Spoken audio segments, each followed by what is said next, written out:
Liverpool 1, Arsenal 0. We've got our first L of the season. Big game. The game I was quite confident in.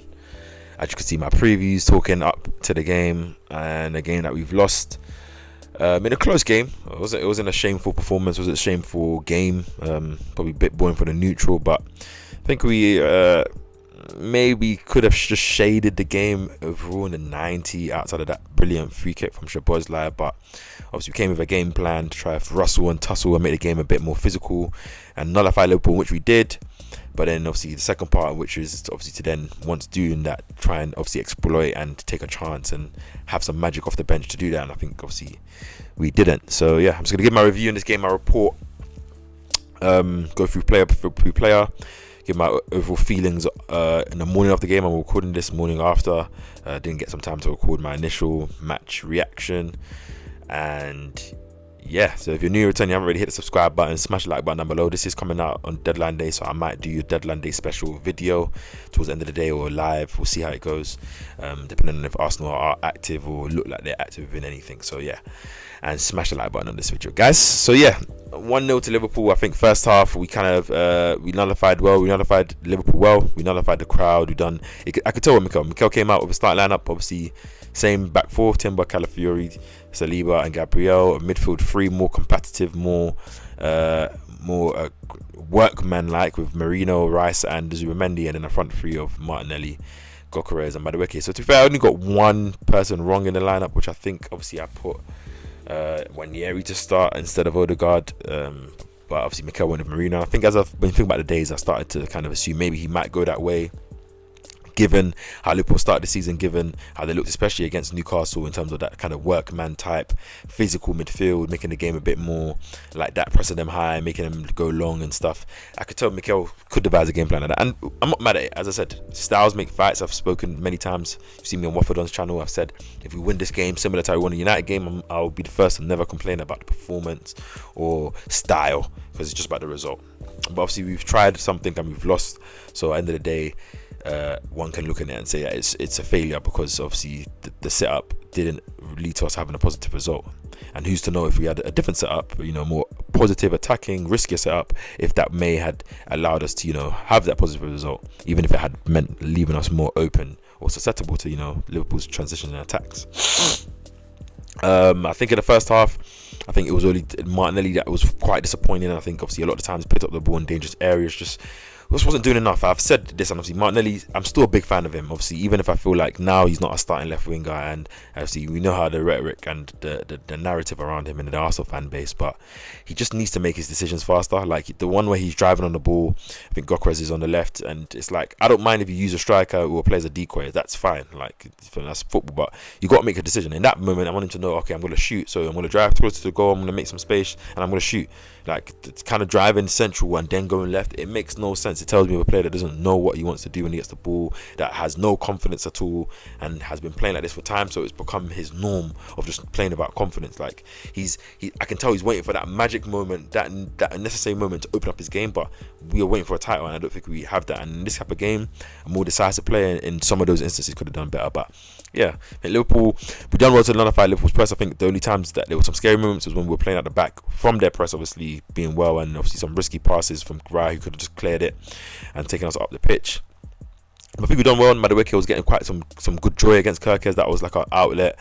I think Calafiori was doing well against Salah. Same thing with Timber against Gakpo, and obviously we know the Saliba injury came quite early in that half. I think it was like after maybe definitely within the first 10 minutes.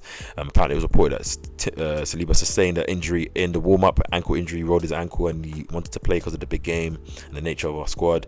But obviously soon, I think through the game, he couldn't play, which is why the speedy sub of Mascara came on. It wasn't even like a wait to see how he plays. It was like Mascara was already ready to come on as soon as Saliba went down. So that aside, obviously, hopefully that's not long term. He was able to walk off and everything. Didn't look like he had any limp or anything, so it might just be precautionary and not being risky. But Mascara came on first game, first real minutes in the Premier League at his natural position at a big ground away at home, and I think he done superb.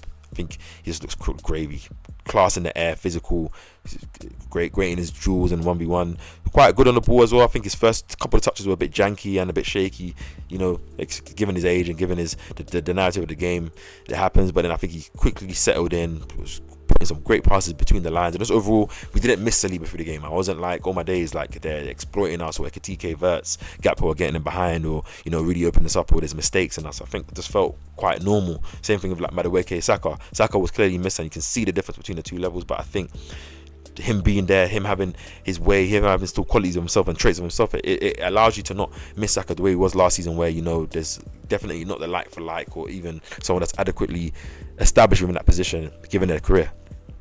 I think the midfield was okay. I think Merino done okay. People will talk about it, but I think obviously, given the fact his game is not risky, I think there was times he could have taken a bit more risky adventures. And I think the front three, especially, I'm more focused on Gyökeres and Martinelli. Obviously, Gyökeres had a tough game against Konate, Van Dijk, two of the best defenders in the league, so it was expected. And the lack of service that we were giving him throughout the game, again, there's only so much if he's feeding off scraps. But I felt like there was times where Martinelli, Gyökeres could have made movements. There was a lot of times where Zubamendi, Rice had the ball when we kind of built up well in our first phase, and there's just no real movement in behind, no like sharp movement and then runs being made for them to kind of play those balls. And it was like we could have killed Liverpool a lot. We could have really put them under pressure, turned them. When you play that kind of workman type game style, where you're gonna frustrate and nullify and cause the game to be a bit more of a battle, which it was. Liverpool didn't really have any. Their attackers didn't have a good game. I think Verts was okay, but it was probably his best game in Liverpool shot so far. But it wasn't like he was shooting up waters. I think their defensive players were probably the best players, similar to us. But I feel like we couldn't exploit and put them under more pressure, because we didn't.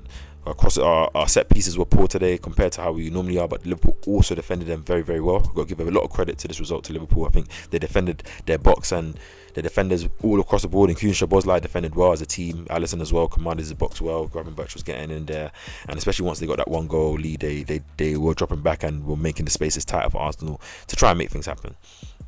But yeah, 0-0 in half time, and I'm like, okay, first game sets, like you're away from home again. Liverpool have not really done anything. The crowd's frustrated because Arsenal being physical and the duels and stuff, and it's 0-0. And I would argue that I feel like we wrestled control of the game, and if anything, we are in control of the game, or in proceedings that we're comfortable. Let me say that. Say control the game, but we're comfortable. So second half, I know Mikel's not going to make any subs, but I'm like, okay, let's see how it goes next 10 minutes. Maybe a bit of indication. Martinelli makes some movements in behind and stuff, and maybe we can start trying to exploit these guys. And obviously, I think we started the second half okay, nothing special, but obviously I think after the 60th minute, Liverpool started to wrestle, control the game, started to get a bit more comfortable in the way that they want to attack us and play through the middle. And I think it was time for Mikel to kind of make those subs, the Eze and Odegaard sub, because I think the workman horse type midfield setup was fine, but if we had conceded, then we were at a disadvantage, because we don't have the creativity and their risky inventiveness in the team to kind of get us out of the hole like that. It was therefore try and get one goal and then settle down, and maybe you bring on the riskier players when the game opens up. But later on, when Liverpool chasing the game to try and win and get a second, but that didn't happen. Obviously, did make the subs. I think it was around the 70th to 75th minute of Eze and Odegaard, and soon down and for Madueke soon afterwards. But then a couple of minutes later, obviously Szoboszlai got the free kick, because the game was a bit more open there and a bit more end to end, a bit more high pressing, and you needed players to kind of get control. I think the free kick came from Zubamendi, a bad touch from him or a pass that he ended up leading him to having to take a foul, but 35 yards or 33 yards, Szoboszlai curls and whips it into the off the post, and then sometimes you got to put your hands up, and that's a way to win a game in that type of game, and you got to give it to him. And Liverpool got that. We had no response. But when Eze came on, he looked bright. A couple of moments, obviously, he took on Szoboszlai more than what Martinelli had done during the game. You can tell that obviously he looks like not his sharpest. I don't know how that works because he's played last week, but cool, that happens. And obviously Odegaard came on, it was a bit more brighter as well for the central areas. But I still want Odegaard to stay centrally. One thing I liked about Verts this game, even though he was struggling, is that he stays central. He wants to receive the ball central, tries to make things happen centrally, whether he turns someone or he does things, and that's good. While Odegaard drops outside of the block, which again, when Liverpool were 1-0 up and they're defending, it's easy for teams to defend. Like, it's harder for them to defend when you're inside that space, you're moving around, and you're shifting the midfielders around, and then there's a bit more space for the wide players to get the ball and do things. So that was that. So it's a disappointing result. I'm not necessarily upset with the performance. I think obviously I wish Mikel, is always hindsight, went a bit more riskier with the lineup, I guess, starting lineup. But I think the lineup was fine. I think I just wished he made the subs earlier, so that we could have tried to win that game when momentum hadn't necessarily been set, or the control the control bar hadn't been set to who had it. Liverpool was kind of wrestling that, and we were kind of, defending well. Can you bring the Magic players on? And then that kind of gives them something else to think, which is a food for thought. But we've lost that game now, 1-0 to Liverpool in terms of the series, and 1-0 in terms of advantage. They're the first ones to get an advantage over their title rivals. Obviously, they got 3 points over us, and obviously we come back to Forest, City, and Newcastle away. I don't know who Liverpool's fixtures are, but we got to make sure that we try and get at least maximum points in all of those games. Obviously, being at the St James's Park visit will be the hardest. I think we should try and get maximum points against Forest, and who just came off the back of a poor home 3-0 loss against West Ham. Last minute 3 goals, and then obviously City poor another back-to-back results against back-to-back losses. Obviously, can we now give them that as well once we play them? And obviously, I think they still got United derby right after the international break than us. So let's try and turn this negative into positivity. Obviously, Saliba, hopefully his injury isn't too bad. I think Timber got cramp towards the end of the game. I'm hoping that isn't anything long term as well. I hope it's just cramp, and then hopefully also, depending on what we do today, since Sapio will come in, I don't know if we'll get any other business done. That we just settle down in and try, build up momentum after the international break to get, back to winning ways as we should, and more swashbuckling football. So disappointed overall. I think obviously I would want us to be a bit more risky, but I understand it. I just want the subs to be earlier, and hopefully there's no injuries. And I'm so upset that we didn't really create any clear-cut chance, bar that Madueke chance outside the box.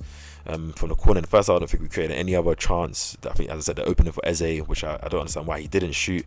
I think when the ball fell out to him and then he kind of was looking for the contact, maybe just should be shooting there. If that's anyone else, Martinelli, Jesus, Havertz were all going up in arms. So I think the same should be given, but obviously the same grace should be given. It is his first game, he came off the bench, high intensity game, such like things in it. So yeah, man, disappointing over international break. We're going into a loss, so that's going to be the thing that you're going to continually remember. And obviously the narratives are getting built up around the media and all the negative Arsenal fans, so it is what it is. But hey man, we just got to try and bounce back.